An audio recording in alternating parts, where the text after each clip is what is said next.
khỏi chiếc tháp vai tháp pe bằng chăn na sáng tác phòng ảnh các mùi nữa pin đầu nữa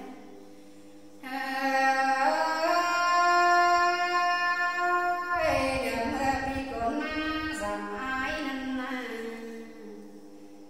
ngắm pi cài má giảm bà cài ta cả để tông na luồng nằm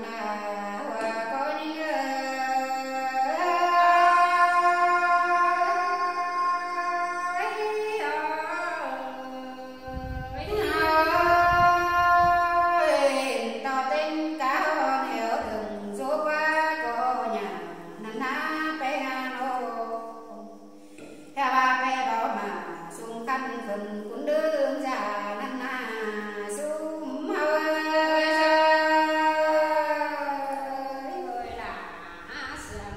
cái đế bé nhỏ ăn đế mua cổ má kéo còng ghế phương đường sầu tên theo ba cầu ba lầy càng hát cười đấy bé nano hào là đi phát đó tìm bơn tên sum